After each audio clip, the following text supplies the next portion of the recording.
Hi guys, I hope you're doing well. So in today's video, it is my final part to my traveling after camp tips. This is going to be all about my personal travel after camp stories, telling you some recommendations of what to do, and also telling you stories so then you know what not to do, because even though we had the best time ever, there were some dramas and things that happened along the way that I'd love to share with you. And then you'll know, okay, let's not do that when I go traveling. I'm gonna go in chronological order for my travels. So not everything happened at the beginning. It all kind of actually nearly happened at the end in terms of the dramas. So stay tuned.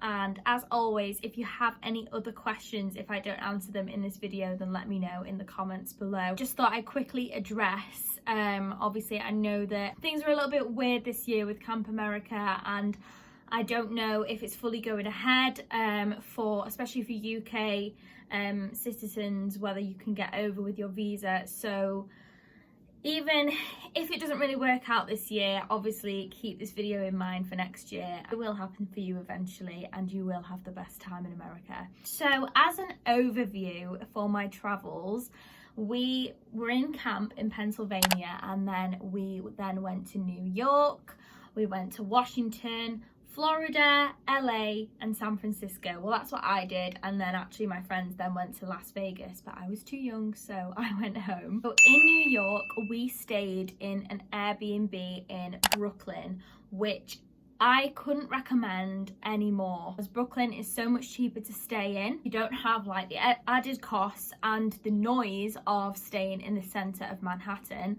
And Airbnbs, as I've mentioned in my previous videos, are just so much cheaper when you're in a group, and they're so nice, and like you can save so much money because obviously you can cook food and stuff like that. So we stayed in an Airbnb in Brooklyn. However, we did have a few dramas when we first arrived in New York with the Airbnb, because the first one that we booked, some of the group arrived there early and they got there and like no one was there, no one was answering the door. They were like, is this the place? They had no idea, and basically we ended up staying in Manhattan waiting for them to give us a call to say you can come, for like hours, and it ended up all falling through. It's just kind of a good idea, as you'll learn throughout this video, to do quite a bit of research into where you're staying, like read the reviews and make sure that you're like in good communication with the Airbnb host or whatever. But it was a blessing in disguise, because then we ended up staying in the most amazing Airbnb, and because at this point of the journey there was so many of us,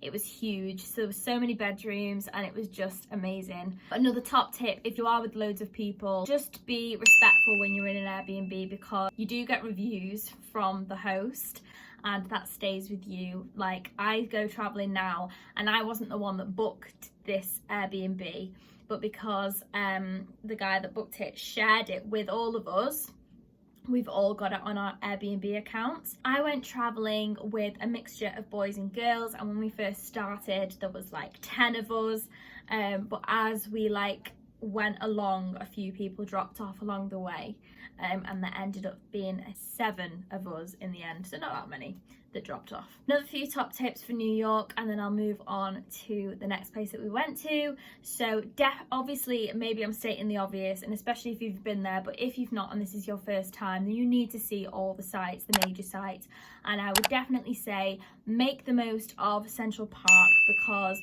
it's amazing. I think I kind of took it for granted when I was there. Not many cities have a park like that or anything, so I would definitely take advantage of it.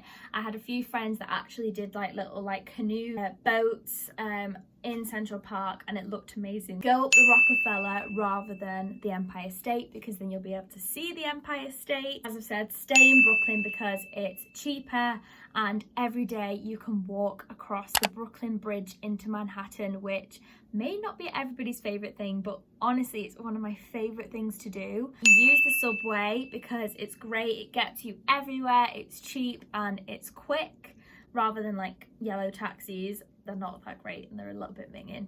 If you've never been before, then you need at least 3 days there, because there's just so much to see. After New York, we then got the megabus to Washington DC, and as I said in my previous part 2 video, I think, Megabuses are amazing, they're so cheap, and definitely try and get them like either early morning or at night so that you're not wasting your day. It took about 4 hours, I think, which in America is like not that much time because everywhere's just so far apart, so that was fine for us. So we were only in Washington for, I think it was like 1 day, maybe 2 nights. It was the first night. We all cooked in. There was nothing wrong with the food, but then all of a sudden I was just sick all night. Don't know what was wrong with me. I wasn't drunk or anything. I have no idea, but that was an eventful thing. But thank you so much to my friends that were looking after me that evening.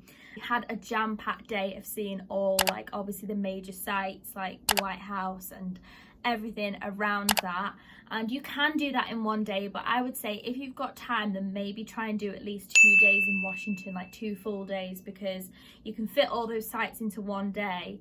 But then it would have been nice for us to like see more of the city. And what was amazing is then in that city we got the electric scooters. Every city probably does them. Can't imagine doing them in New York, like it would just be too chaotic, whereas in Washington there was so much space to like scoot around, and it was just so much fun. So many different museums, so take advantage of those because they can fill up a good proportion of your day if you're struggling with things to do. Oh my gosh, for all you UK guys, if at this point, and I'm sure some of you will be, craving a Nando's after being in America for so long, there is a Nando's in Washington DC. So if you want to go there, because that's the only place. Well, I think there's a few places, but there's not many Nando's in the US. So then we got a flight to Titusville in Florida, and we stayed there just for like 2 nights. So at this point we wanted more of like a chilled aspect to the holiday where we could just sunbathe and relax, because as you'll know, when you've been to camp, it's chaotic all day, every day. During this time, we just spent time just like chilling. We ordered takeaway food. We watched High School Musical one night. We stayed in another Airbnb. Sorry, Washington was another Airbnb. It was like a house.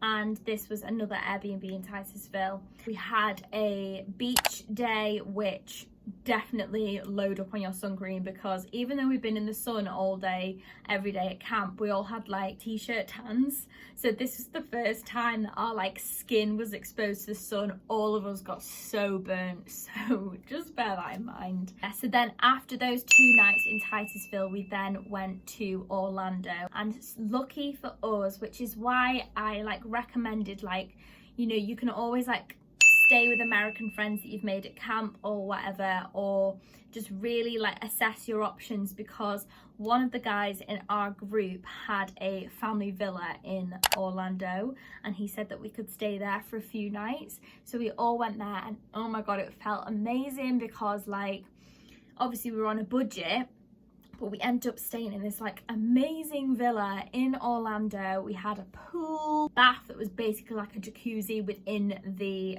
villa. Save some money if you want, if you do go to Florida, for a theme park. Obviously, like I've been on a family holiday with my mum and dad to Florida, and normally it's like every day theme park, theme park, theme park, which is amazing.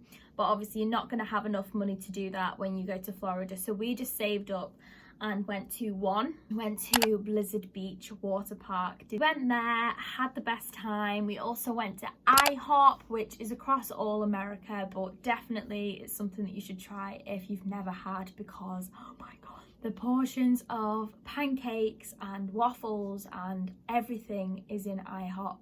I just ate so much food in America, and I'll get to an amazing place that you have to go to in a minute. Then after Florida, we then went to LA. We had some dramas getting to LA with delayed flights. We ended up getting on a flight. They didn't have enough fuel to take us all the way to LA, so we stopped off in, I think it was like Dallas, Texas, and we were just sat on the plane for like an hour.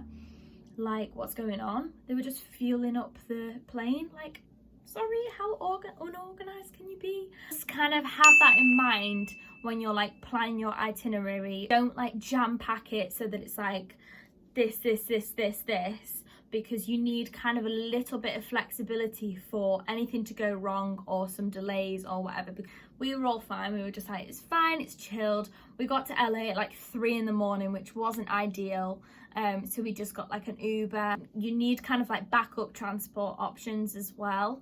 And that's why in my other video as well, I said like it's great if like 1 or 2 of you in the group have 4G on your phones, because then you can order these Ubers in emergency situations. In LA, it was our first time actually not staying in an Airbnb. We stayed in a hostel, and it was a hostel in Hollywood. It was really nice, and at this point there was 7 of us, so we stayed in a room that like was for 8 people, so there was only 1 stranger in there, and that was absolutely fine. When you're looking for a hostel, definitely try and get a hostel that includes breakfast, because it just takes away that worry, and like it saves money, and you can definitely stock up on your food and kind of save some for lunch times and stuff. Use the kitchen facilities in a hostel as well to like prepare food. But then a few tips for LA and Hollywood when you're there. Obviously you'll be doing the major sites as well, but definitely walk up to the Hollywood sign. It is amazing. It's such an experience, and it's perfect to do with your like young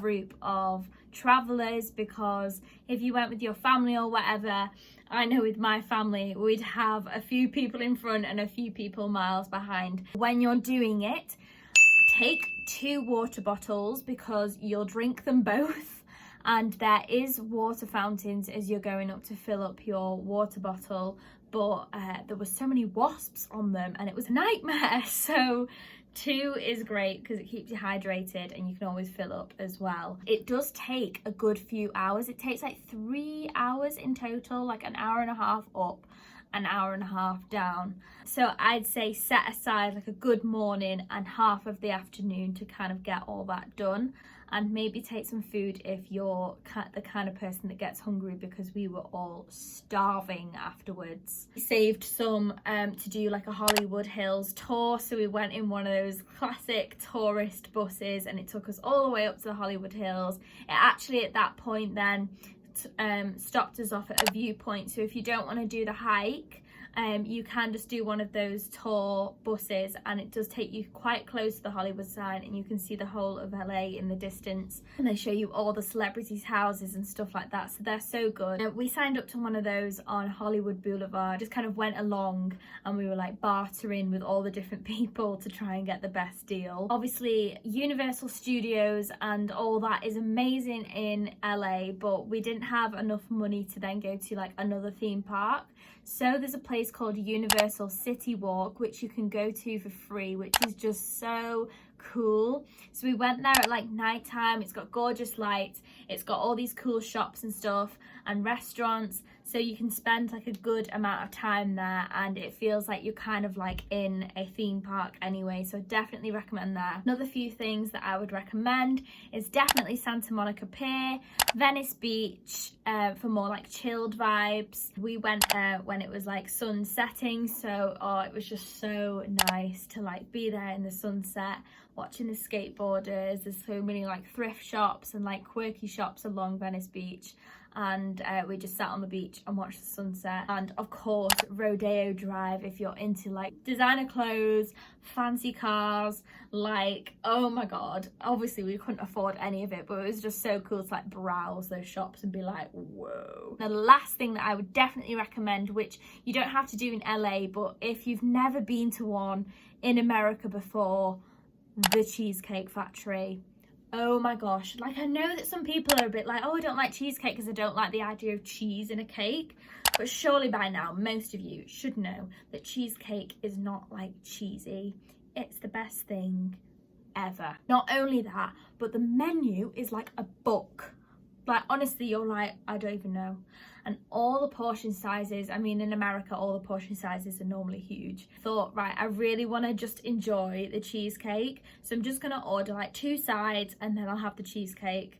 So I ordered like these little spring rolls and a portion of sweet potato fries. Honestly, the spring rolls arrived, they were like this big. Then the sweet potato fries arrived, massive mountain, and I'm like, oh my god.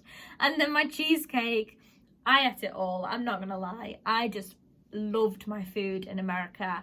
And, you know, just don't restrict yourself like from food, I mean ever, but like when you're in America and when you're on your travels, like just enjoy it, because you're not gonna get it back for a long time. My final part of the trip was San Francisco, so we got another bus to San Francisco, and this is where the dramas went down. Oh my god. I said I'll find the place for us to stay in San Francisco, and really it was so hard to find an Airbnb or a hostel that we'd obviously stayed in for the rest of the trip. And I was like, oh my god guys, I literally can't find anything. And so I found a travel lodge, and I thought, do you know what, a travel lodge is fine. In the UK, travel lodge has everything you need, like it's quite cheap but, you know, clean, blah blah blah. Turns out travel lodge in the USA, well, in San Francisco, is not like Travelodge in the UK. We get there and it's quite late at night. Well, it was like 11 o'clock. And we get there and there's people in the reception trying to get a refund for their room. And we were stood there behind them like, this is a bit weird. One woman walked past one of my friends and went, run. We were like, what? And it was almost like, I don't know if any of you have ever seen the film Psycho. It was like more of like a motel, like really weird, run-down hotel. And it's like one of those where like the doors to your rooms were like outside. So there wasn't like, you didn't go in, and it wasn't like a hotel lobby and you've got your rooms like in the corridor. It was literally like, there's a balcony, like your door is outside. Do you know what I mean? So it just felt so unsafe. Stupid us were just like, it'll be fine, like we're only here for a few nights and it's cheap, like it'll be fine. So we paid the money, go to the room, we're walking past people that are literally just staring at our big suitcases, because obviously you've been there for 3 months, you've got a big ass suitcase. There's a lot of dodgy looking things going on, people around us. Every single one of us, the boys and girls, all of us were like, we can't stay here. Went in the room and it was disgusting, oh my god. And we were like, we can't, we feel so unsafe. So we thought, right, okay, it's 11:30 now, like if we can find somewhere before 12 and get out of here, then surely we don't have to pay for the night. So we were all like googling, where do we stay, and obviously I'd already been struggling anyway to find somewhere. Like, right, well, let's just pack up our bags. One of the girls from the group was like demanding a refund at the reception, and he was like really resistant, but then eventually he was like fine. But he didn't like give us a refund, he just like cancelled the order, so we didn't like get the money back into our accounts. It basically just like stayed in limbo for like 2 weeks, and then because they didn't accept it, eventually it came back into my account. But it was a lot of money that was just not in our accounts for that time. So this is why in my part 2 to this video I said to like make sure that you have some emergency money set aside, because you don't want to have just like spent it and then thought, okay, I've booked my hotel now, I've just got my money left for my food or whatever, and then that's the end of my trip. Because in this situation we needed that extra money to like pay for our where we were going to stay. Anyway, we went into a Marriott, which is just like the other extreme, and they said we haven't got anywhere here, but the Marriott in this area of San Francisco does. So we ended up going and staying in this Marriott, which was like the opposite to the travel lodge. It had a gym, it was amazing, gorgeous beds, and to be fair, like it was expensive compared to what we'd paid for other places. But at this point it was like 2 a.m. we were freaking out. It wasn't that bad. Like when we worked it out and like divided it by like 4 nights, it really was a good deal. Anyway, we stayed there, and for the rest of the trip it was amazing. Main tip that I would say from all of that is read the reviews to the place and just do some like spend some time, just even when you're in bed. Like obviously we kind of booked places as we were traveling, but just spend some time just to do that research, because it really does, go a long way. Some other quick tips for San Francisco if you're gonna go there: there's a lot of walking, a lot of hills in San Francisco, so make sure you've got some comfy shoes when you're going out and about in San Francisco. We then found this deal with this guy where we paid £100, and that covered us for 1 day with a bike, and then another full day with a ticket to Alcatraz. I would definitely recommend that deal because it was so worth it, because